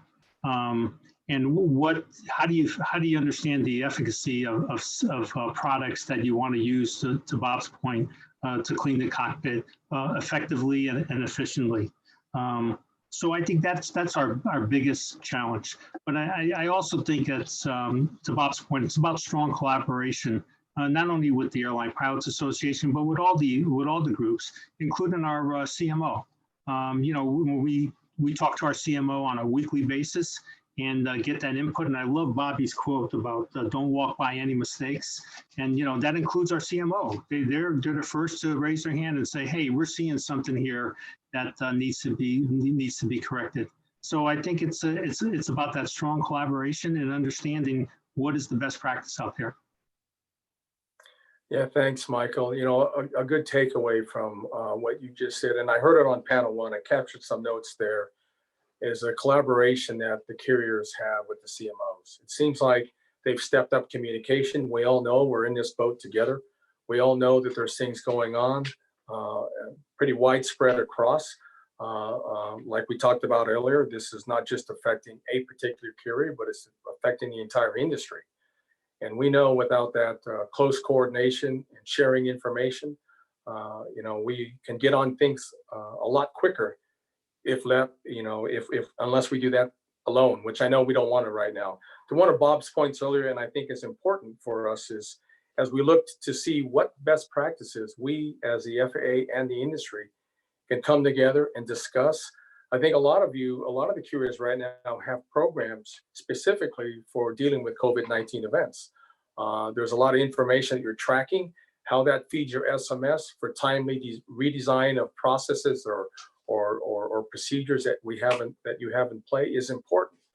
Using the current programs we have and the data sources wherever we get them from is the important piece that puts everything back where it needs to be And the timeliness of reporting, like I think we've all mentioned here as of late, is we have reduced operations. We have people that aren't at least flying as much, working as much, but still employed. And so what can we do with these assets? They're all assets for us to use as an organization, and probably more discussion will be had between the regulator and the industry about adopting best practices across the community. So thanks for that discussion, Mike. All right, let me move to the last question here. And let me frame it first. We talked about pull down, steady state, and recovery phases that we plan to go through. And we've talked about SMS, we've talked about safety risk management. So what I'd like you to do, and I'll start with you, Bobby, first as well, is pick the phase that you would not want to discuss on, what your organization is doing and how they're using SMS to mitigate any risks in those phases. And, pull down, of course, we already talked about some of those concerns in that area.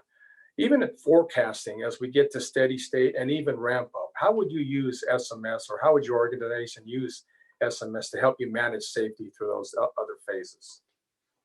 Yeah, thanks, Rick, and I appreciate the opportunity to talk so thoroughly about SMS. As the first panel said, we're in the safest transportation industry in the world, but the thing we have to guard against is feeling that we're here and we're awesome, and the resulting hubris that could come out of it.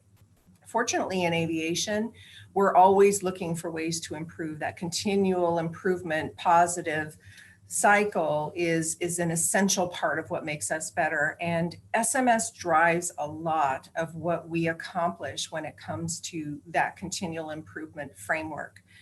So we've talked a lot about monitoring data. That continues. We have all the same systems in place through every experience we've had with this pandemic. But one of the things that is critical is not just monitoring the data, but looking for unusual trends or things that seem anomalous, looking for things you hadn't expected or you haven't seen before. It's easy to dismiss those kinds of trends or issues as outliers, but unfortunately, sometimes outliers can become new trends if you're not paying attention. So that's a tremendous opportunity and something that we've used. I mentioned before adding ways that employees can report, and then allowing them also to ask us questions. It has to be an open conversation, and that open conversation isn't just internally with employees, but also a conversation with our CMO across the street. A healthy relationship with our CMO means that we tell them where we have opportunities to improve and we show them ways that we're addressing it, but it also means that they engage with us about how they can improve to better support us and help us answer the issues and risks that we've identified. Assessing risks that come up through the change we experience is important. You can't do any of these things if you don't have a broadly implemented, healthy functioning SMS. And unfortunately, the carriers across the board, and certainly at FedEx, we have not only a healthy, but a very mature SMS that permeates our organization and drives our employees' actions, as well as communications from our senior leadership. So that collaboration exists not only with the CMO, but it also exists across the industry. On a weekly basis, my peers and I get together through a format, a regular call, and we share the best practices that you all talked about just recently. We share the new learning we have and how we're responding to changing rules and regulations. And then obviously the collaboration that Bob mentioned with our labor leadership.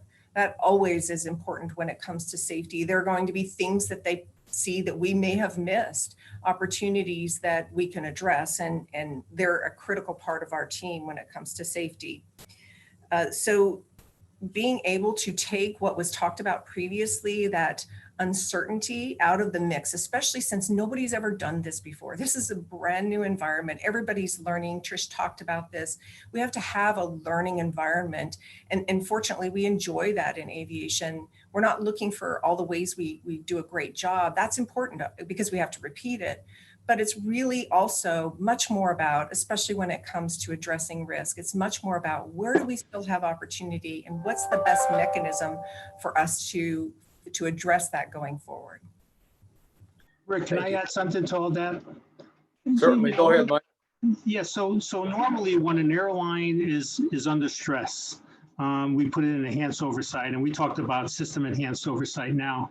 But think about what's going to happen on a wind up. So the wind down happens pretty easily. We just stop flying.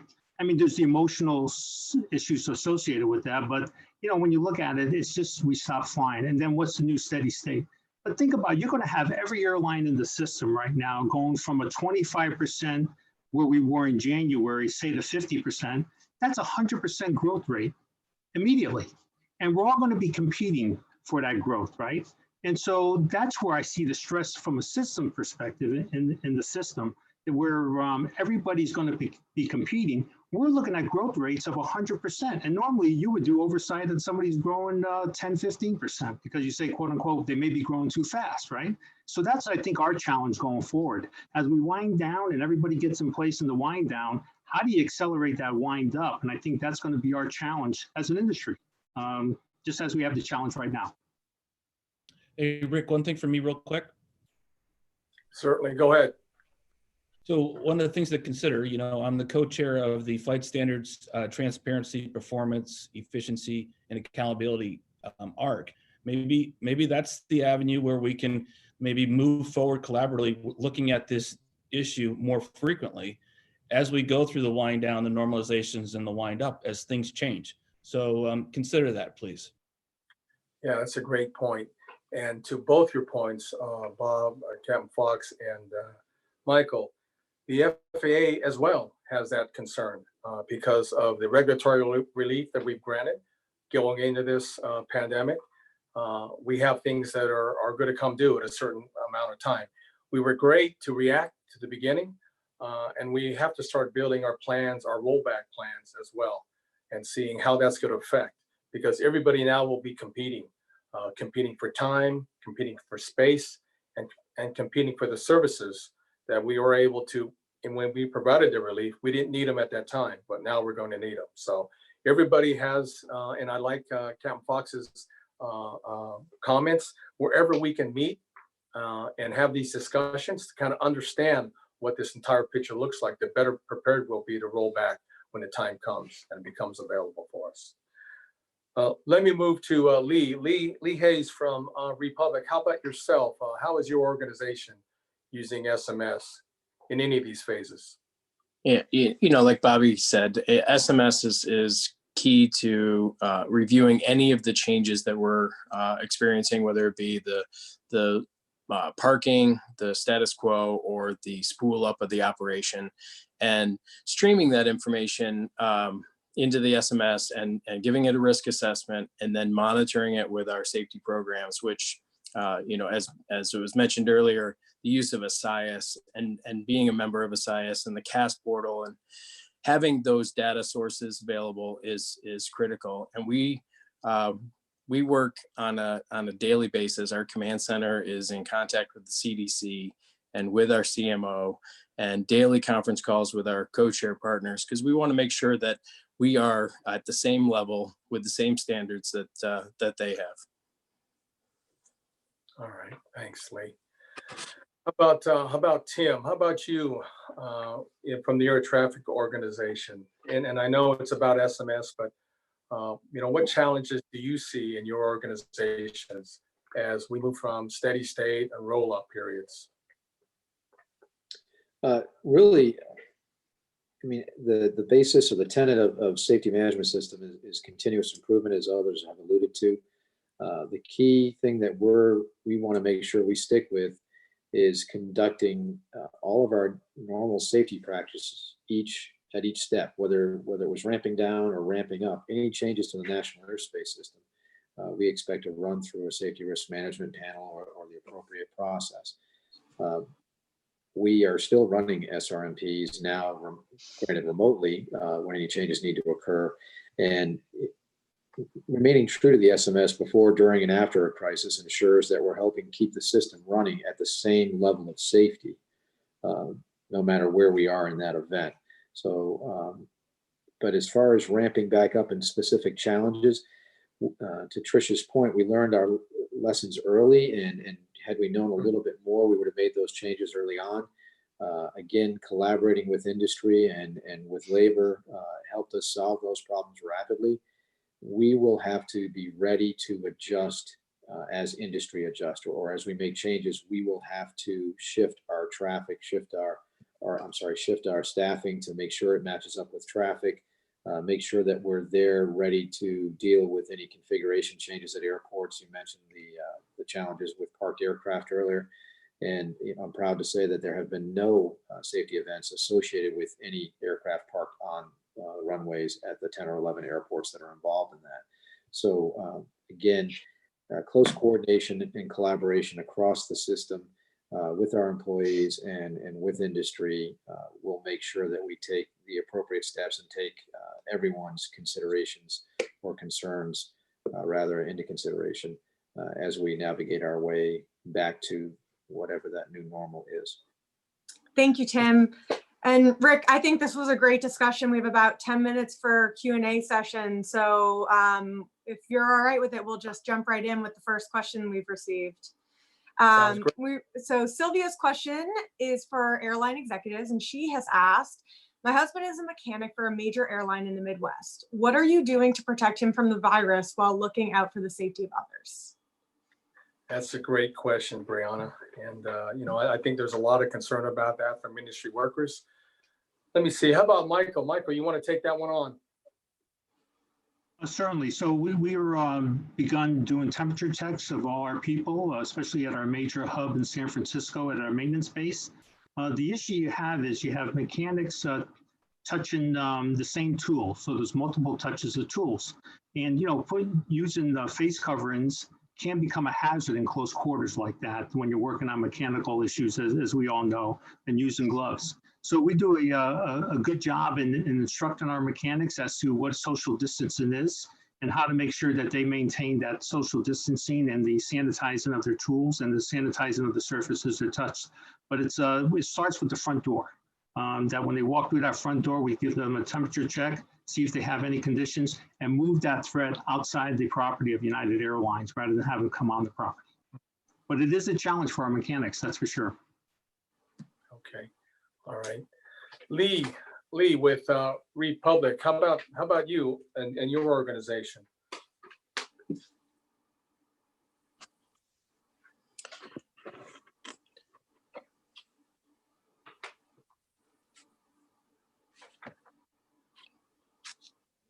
Can you hear us, Lee?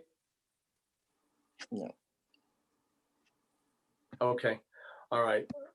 Technical difficulties. Let me move to Bobby Wells. How about you, Bobby?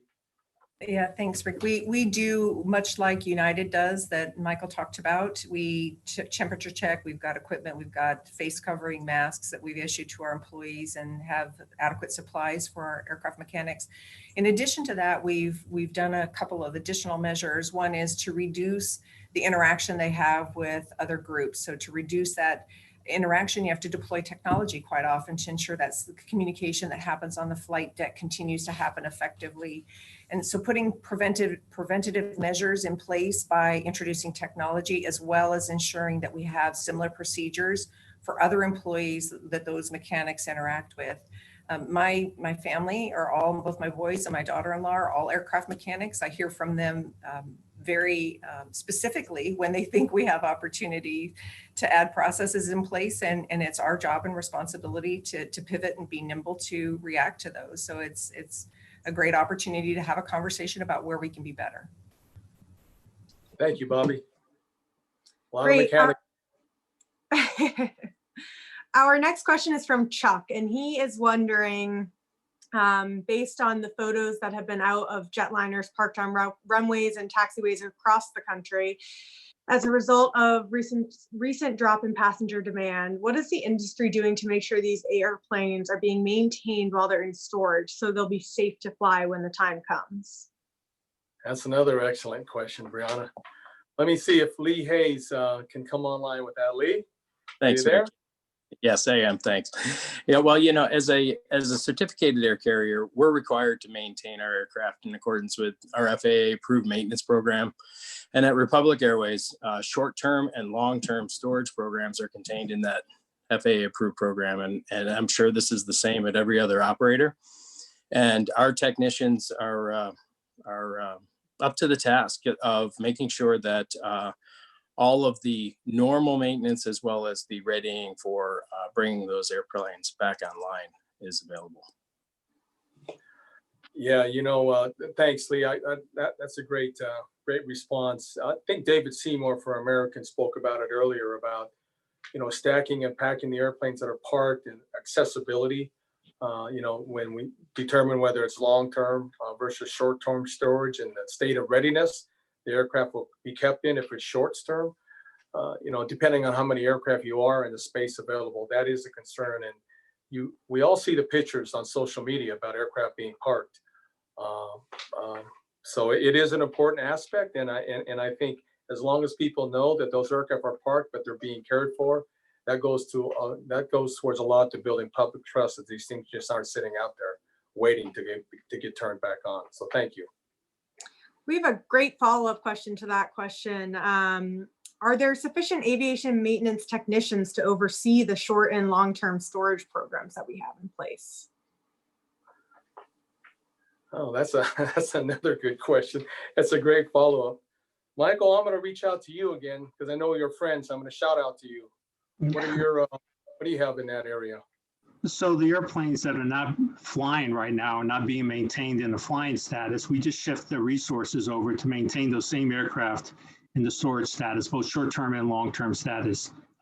So it's not a manpower issue for us. It's just a matter of redirecting their activities to something different.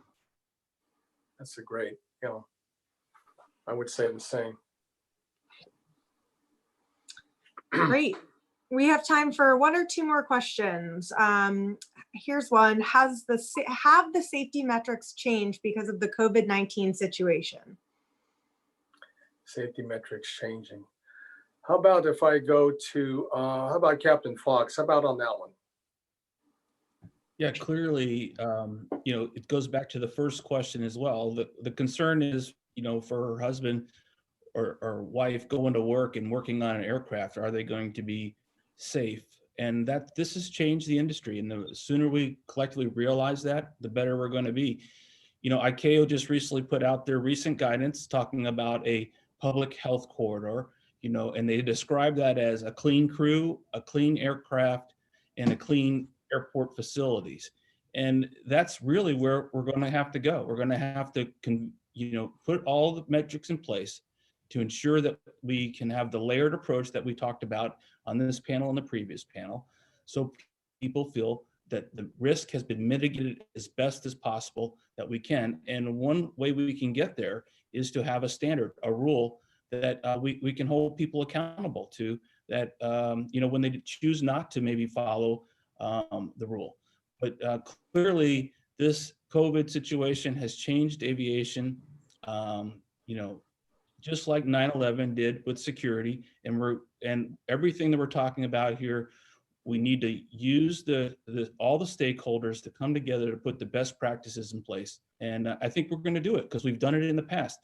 Bobby pointed out, and others have also, we lead the world. We're the gold standard. We talked about this last year when we were talking about some of the issues dealing with the 737 MAX. We are the gold standard here. We know how to lead, and we need to do that. Lead the world.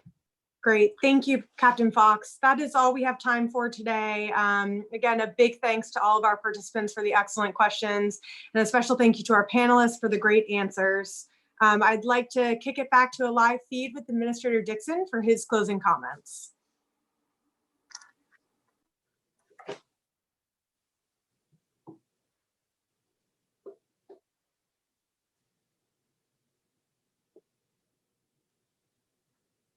Well, I'm trying to start my video here. I'm not sure what's going on here. Hold on.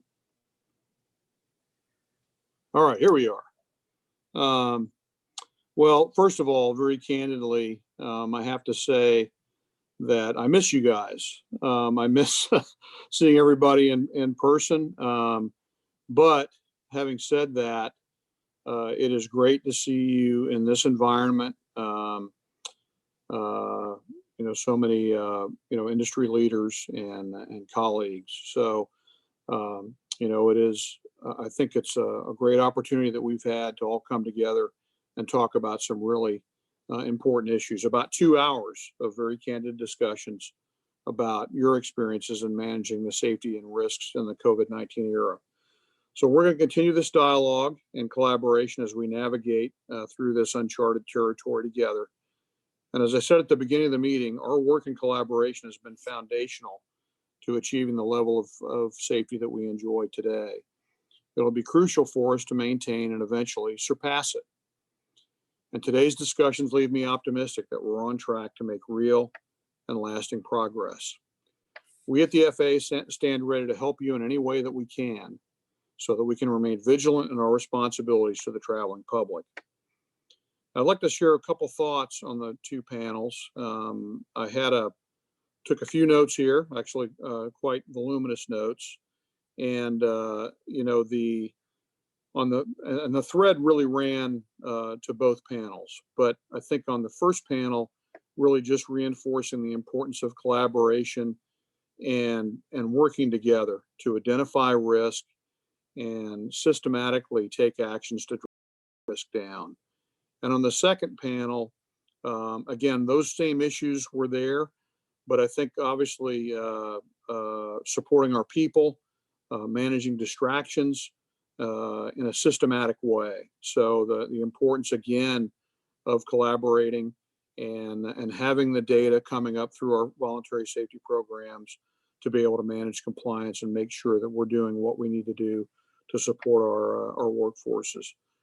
So this is what we really need to be doing to evaluate our current situation and plan for the future. And I can assure you the FAA has been playing a leadership role. In fact, we were key leaders in developing the ICAO guidance that was referenced before.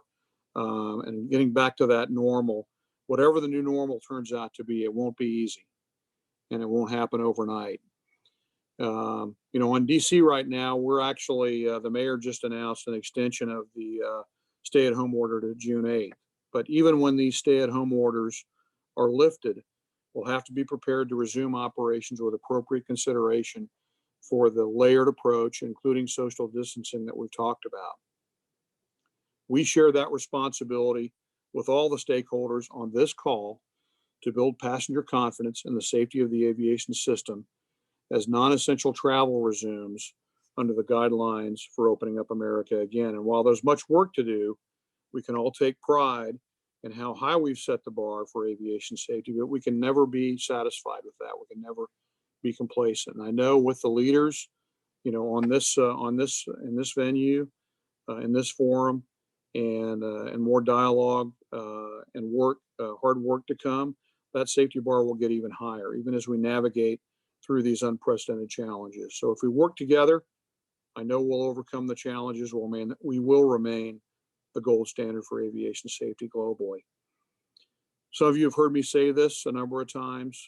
Safety is a journey, not a destination. And we're certainly, you know, we are on a journey now. We're going to be at this for a while. We know that.